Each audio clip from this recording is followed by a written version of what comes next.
We continue tracking Michael tonight. As the hurricane strengthens, Florida Governor Rick Scott has issued a state of emergency for dozens of counties. He's also activated more than 1,200 National Guardsmen to help with the response. The storm may strengthen to a Category 3 storm sometime tomorrow and is expected to bring torrential rain, heavy winds, and dangerous storm surges to the state. We have never seen a storm like this hit this part of our state. Again, Hurricane Michael is forecast to be the most destructive storm to hit the Florida Panhandle in decades. This storm will be life-threatening and extremely dangerous. We're expecting 4 to 8 inches of rain, and some areas might see 12 inches of rain. Michael is currently moving over Cuba. It's expected to hit Florida on Wednesday. Now, here's Chief Meteorologist Tony Petrarca with your Pinpoint Weather 12 forecast.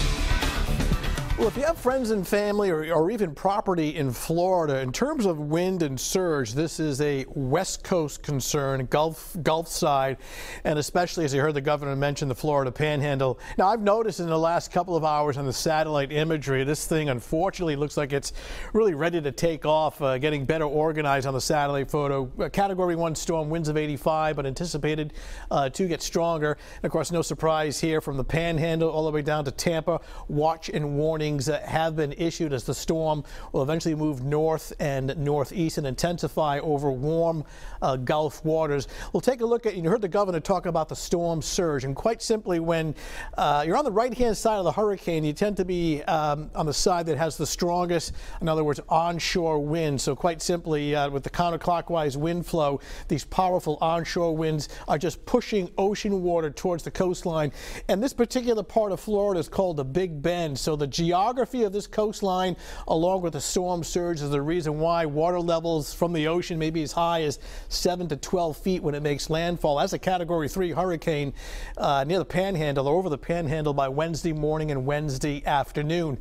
Get a closer look at the stats from the Hurricane Center. Winds of 95, moving north at 12.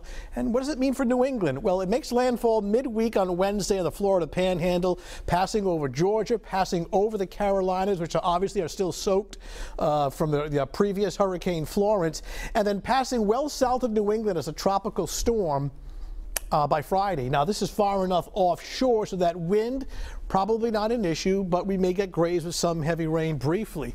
Should it track just a little closer to the coastline, it may mean more in the way of some gusty wind.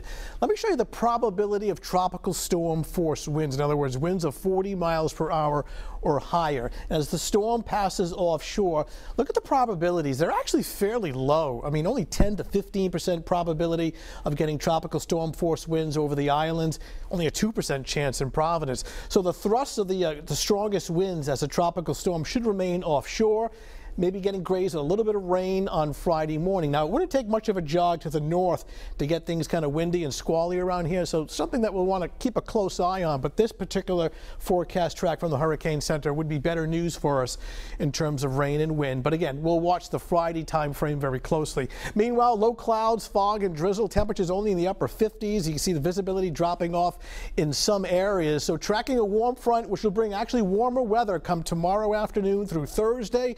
And again, watching Michael closely as far as whether or not we'll get any remnant moisture from the storm by the end of the work week. So in the meantime, we're going to start off kind of cloudy and foggy tomorrow morning. It may take until noontime for the sun to come out, but once it does, look at that temperature, mid-70s, so much warmer. Same deal on Wednesday, upper 70s to near 80, and approaching cold front, bringing some scattered showers, perhaps heavy at times on Thursday.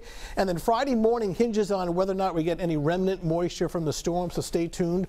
Regardless, it is drying out. Friday night sets up for a cool, dry, more of an autumn-like weekend, both Saturday and Sunday, with sunshine and temps between roughly 60 and 65 degrees. So here we go again. Unfortunately, another major storm making landfall in the U.S. All right, Tony, thanks. Looking